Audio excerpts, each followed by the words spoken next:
Сегодня готовим очень необычное блюдо. Готовится легко, просто. Самое главное, что это все недорого. И все из простых обычных продуктов. Но как назвать, я еще не определился. Это будут либо оладьи, либо котлеты.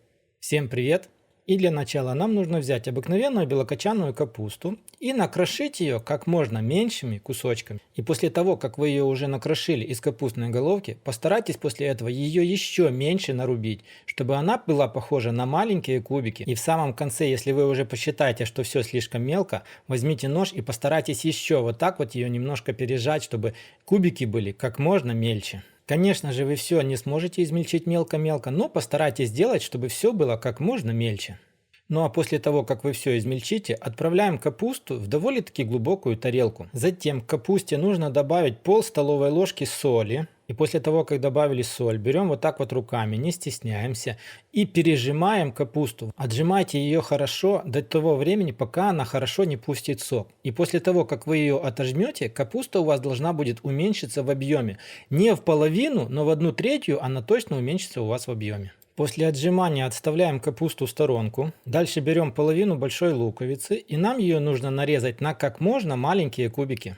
Лук отправляем в тарелку к капусте. Затем берем кусок твердого сыра и натираем его на крупную терку. Сыр нам нужен для того, чтобы наше изделие было как можно сочнее. Ну а подробно сколько каких продуктов пошло именно в моем ролике, смотрите в описании под видео. Натертый твердый сыр мы тоже отправляем в тарелку. Последнее, что мы будем нарезать, это будет куриное мясо. Мясо в этом случае можно использовать любое, либо это будет из ножки, либо это будет грудка, как в моем случае. Мясо нужно нарезать на маленькие-маленькие кубики.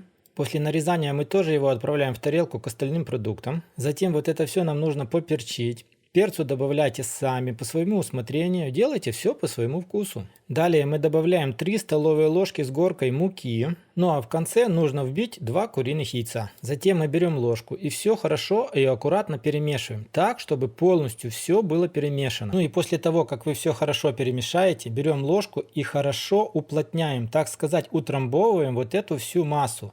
Делаем ее очень плотной. Затем сковородку устанавливаем на чуть ниже средний огонь. Даем хорошо раскалиться маслу и начинаем выделывать, так сказать, котлеты. Когда будете выделывать, старайтесь их хорошо уплотнять, и я бы рекомендовал делать вам их так, как будто бы вы лепите снежки, чтобы они более хорошо уплотнились. Затем вот так вот руками аккуратно разравниваем на сковородке. Когда вы будете выделывать вот эти импровизированные котлеты, старайтесь, чтобы руки у вас всегда были мокрые в холодной воде.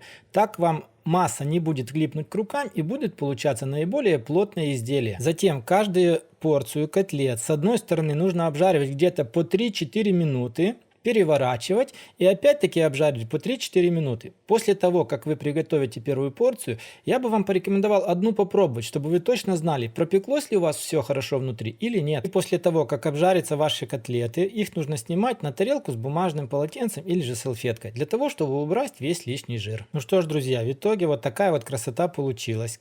Так сказать, импровизированные капустные котлеты получились просто бомба.